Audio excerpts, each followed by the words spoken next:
So we're in for a treat. Please, it's our first ever gig. You'd be really warm and loving. Welcome to the stage, Becci Johnson.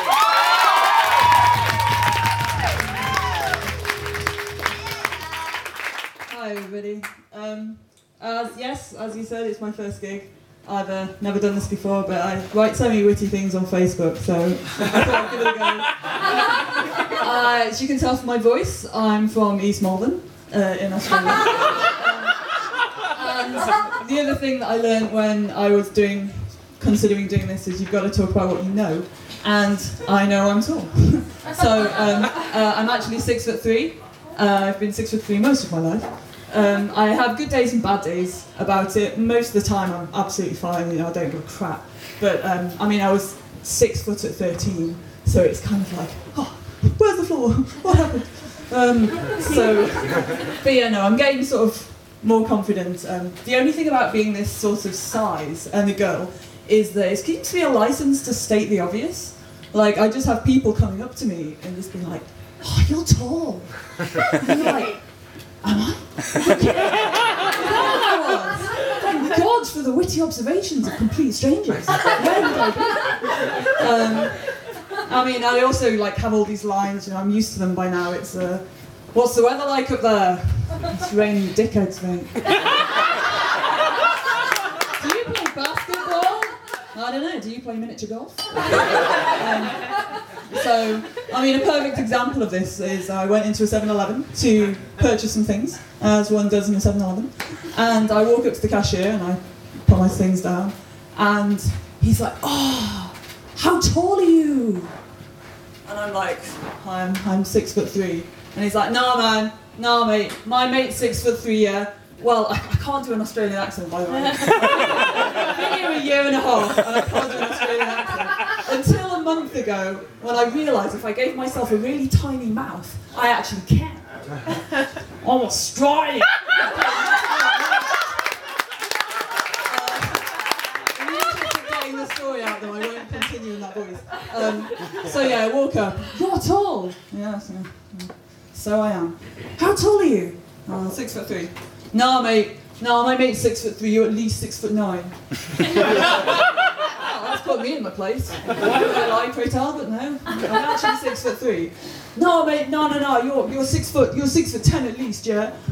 And I'm like, I'm just there. And I'm like, at what point during my purchase of tampons and Krispy Kremes did you think this was a good time to run? Fuck me.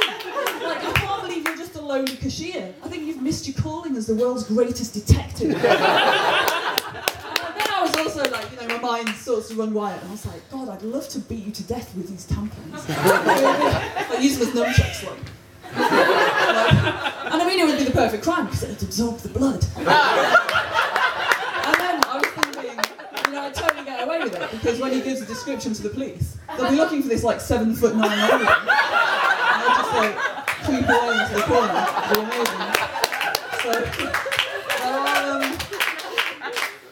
At this height, I've kind of resigned myself to the fact that I'm never really going to be a girly girl. For example, high heel shoes. God, they're cool. They're amazing. They're so sexy, and they make you look fierce. And I just can't fit through doors. Not to mention the fact that I look like a newborn giraffe. It was at that point that I realised I'd never be able to be a Bond girl. So it'd be like, I've been expecting you, Mr. Bond. Not sexy. And also makeup. I don't generally... Is that the light going on? Yeah. Tits. Sorry. I got halfway down my arm. Also makeup counters, you go past and they're like... You go into Myers and David Jones, and it's like, oh, makeup, yeah, makeup's great. You're hit by the lights, and maybe it's Maybelline, and they're like, oh, buy loads of makeup, it'd be great. You go up and speak to the lady, and she's trying to sell you all this stuff, and part of you's going, oh yeah, I'll put this on, I'll look like a supermodel, it'll be amazing. And then the other part of me is looking at her and going, this bitch looks like she's had her makeup put on with a shotgun. I'm buying stuff from her.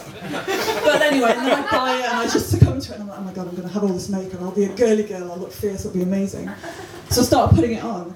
But the problem with me is that it's just like a thin line. Once I put on too much makeup, I just turn into a Russian transsexual. It's just like this thin line with my height, and I'm just like, oh shit, I'm dragnificent. Move me up and throw me in a parade.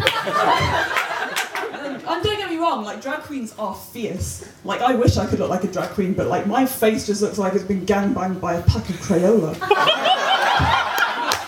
It's like terrible. It's shocking. Not going to get through my arm, no. There's cons to being tall, you know. No, that's complicated. There's perks to being tall, you know. Top shelves, not a problem. Finding people in crowds. There you are. The people finding me in crowds. It's like loads of perks, but in terms of cons, there are some cons. You know, trying to find clothes that fit, massive con. Kind of at the mercy of whatever Topshop tall section deems fashionable, which at the moment is the Miami hooker look. So you see someone walking down the street looking like the bastard love child of Stretch Armstrong and Red Foo from LMFAO. You'll know it's me. I'm Becci and I know it. So, oh yeah, and the other downside is, you know, men dating. And apart from like personality, because it is all about personality, it's about two souls coming together. I was with someone who was 5'7" for 5 years, so I'm an equal opportunities layer. But you know, if a guy's too short, I don't like holding his hand because I feel like his mum. If a guy's too tall, it feels like something on Avatar, you know, we're just like roaming. I just feel weird, it just looks odd. If a guy's too thin, you've got the whole, my arse is bigger than yours, and you're just tiny, and if he's too fat, you know, we look like the number 10. I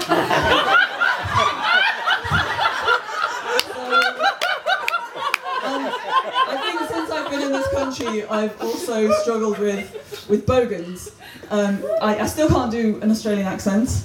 I can't distinguish between you. It took me like a year to figure out the difference between New Zealand and Australian accent-wise. So I don't know if I'm talking to a bogan.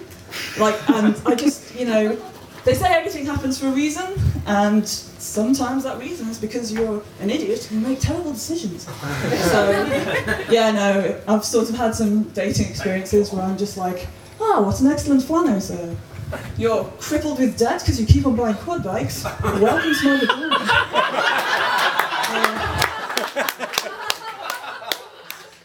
Madonna. I think I've got to wrap up. I'm so sorry, I haven't got down my arm, but thank you, you've been wonderful.